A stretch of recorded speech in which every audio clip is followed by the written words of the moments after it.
Hello guys, ഞാൻ മാംഗ്ലൂർ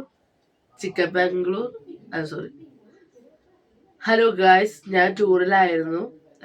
ചിക്കമാംഗ്ലൂർ, ഉടുപ്പി, ബലൂർ എന്ന് പറയുന്ന സ്ഥലത്തായിരുന്നു ടൂർ ഉണ്ടായിരുന്നത്. അപ്പൊ ഞാൻ ടൂർ പോയി ഇറങ്ങിയപ്പോ തന്നെ അനിയത്തി ഒരു 10 രൂപ എടുത്തിട്ട് പറഞ്ഞു, 10 രൂപ ഞാൻ ചേച്ചിക്ക് തരുന്നുണ്ട്, ചേച്ചി എനിക്ക് സാധനം മേടിച്ചിട്ട് വരണം. 10 രൂപയ്ക്ക് വലിയ സാധനം കിട്ടുമെന്ന് അവിടെ ചെന്നപ്പോൾ മനസ്സിലായി. ഒരു ചായക്ക് പോലും 20 രൂപയാണ്. അപ്പൊ എല്ലാം കണക്കായെന്നുള്ള മട്ടിലായിരുന്നു നടന്നിരുന്നത്.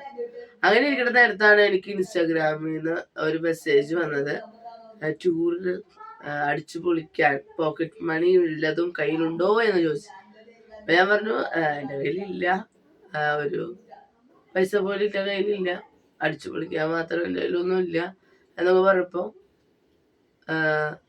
ഇങ്ങോട്ട് ചോദിച്ച് ഇങ്ങോട്ട് പൈസ അയച്ചു തരാൻ ഞാൻ വിചാരിക്കാത്ത അത്രയധികം എമൗണ്ട്. എനിക്കത് വളരെ സന്തോഷമായി. ദൈവം എനിക്ക് ഒരു മാലാഖയെ പോലെ ആ ഒരു വ്യക്തിയെ അയക്കുകയും അതിലെനിക്ക് ഒരുപാട് സാധനം മേടിക്കാൻ സാധിച്ചു കേട്ടോ. ഞാൻ അതിൽ വളരെയധികം സന്തോഷവതിയാണ്. കാരണം ദൈവം കറക്റ്റ് സമയത്ത് ഓരോരുത്തരും നമുക്ക് വേണ്ടി അയക്കുന്നു എന്ന് പറയുന്നത് വളരെ വളരെ ശരിയാണ്. എന്നെ ശക്തനാക്കുന്നതിലൂടെ എനിക്ക് എല്ലാം ചെയ്യാൻ സാധിക്കും. ഒരു 10 രൂപ തന്നിട്ട് മേടിച്ചോ എന്ന് പറയുമ്പോൾ നമ്മുടെ മനസ്സിലുണ്ടാകുന്ന ഒരു ടെൻഷനും കാര്യങ്ങളും, കർത്താവിന് ഒരു സമയത്തിന്റെ കാര്യം ചെയ്യണം, എന്റെ വ്യക്തിയെ സഹായിക്കും എന്നുള്ള ഒരു പദ്ധതി ഉണ്ടെന്ന് എനിക്ക് ബോധ്യപ്പെട്ടു. അപ്പൊ ഞാൻ എന്തൊക്കെയാണ് ടൂർ പോകുമ്പോൾ മേടിച്ച സാധനങ്ങൾ നോക്കാം. ഞാൻ ഉറക്കത്തിലായിരുന്നു, അതാണ് ഇപ്പൊ ഒരു ഉറക്ക ക്ഷീണമുള്ളത്. ഞാന് ഏറ്റവും ഫസ്റ്റ് മേടിച്ചത് ഡ്രസ്സൊന്നും ഇല്ലാഞ്ഞിട്ടില്ല കേട്ടോ. ഒരുപാട് പേർക്ക് സമ്മാനം തരില്ല, പക്ഷെ എന്നാലും അവിടെ ചെന്നപ്പോ എനിക്കൊരു ഷർട്ട് എടുക്കാൻ തോന്നി. ഒരു അടിപൊളി ഷർട്ടാണ്, നല്ല അടിപൊളി ഷർട്ടാണ്. ഇഷ്ടമായോ? സൂപ്പറായിട്ടില്ലേ, കൊള്ളുന്ന വിചാരിക്കുന്നു. ഞാൻ എനിക്ക് വേണ്ടി എടുത്തതാണ്. അടിപൊളി പാറ്റേണുള്ള ഒരു ഷർട്ടാണ്. പിന്നെ മേടിച്ചത് എല്ലാവർക്കും കൊടുക്കാനായിട്ട് ഒരു സ്നാക്സിന്റെ പാത്രത്തില് ഒരുപാട് തരം ബിസ്ക്കറ്റ്, വെറൈറ്റി മോഡൽ ബിസ്ക്കറ്റുകളുടെ ഒരു പെട്ടിയാണത്. മിഠായികൾ കിട്ടിയില്ല, അപ്പൊ ഞാൻ ഈ പെട്ടിയാണ് മേടിച്ചത്. പിന്നെ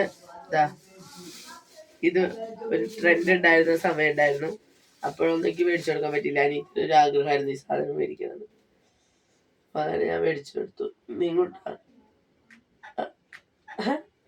ഈ സൈഡാവും വെച്ചിട്ട് അവര് എങ്ങനെയുണ്ടെന്ന് അഭിപ്രായം വരെ നോക്കണം.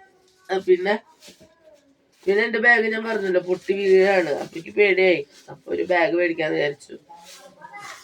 അപ്പൊ ഞാന് ഒരു അടിപൊളി ബാഗ് മേടിച്ചിട്ട് ഇതാണ് ഞാൻ മേടിച്ച ബാഗ്. എങ്ങനെയുണ്ട് ഗൈസ്, കൊള്ളാമോ? അടിപൊളി ബാഗാണ്. ഈ ബാഗിന് 250 രൂപയ്ക്ക് തന്നു കേട്ടോ. 300 രൂപയാണ് ഈ ബാഗിന്. അതുപോലെ ഈ ഷർട്ടിന് 250 പക്ഷെ എനിക്ക് 250 രൂപയ്ക്ക് തന്നു. പിന്നെ ഈ കഴുത്തിൽ വെക്കുന്ന സാധനത്തിന് 250 പറഞ്ഞിട്ടുണ്ടായിരുന്നു, പക്ഷെ എനിക്ക് 200 രൂപയ്ക്ക് അവർ കുറച്ച് തന്നു കേട്ടോ. പിന്നെ അടുത്തത് കുറച്ച് മേക്കപ്പ് മാല ഐറ്റംസ്.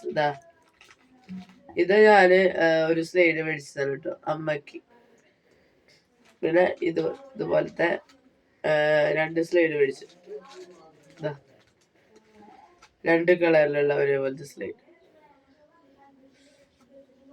പിന്നെ ഞാൻ മേടിച്ചത് ഇതുപോലത്തെ ചെറിയ സ്ലൈഡ് രണ്ടെണ്ണം,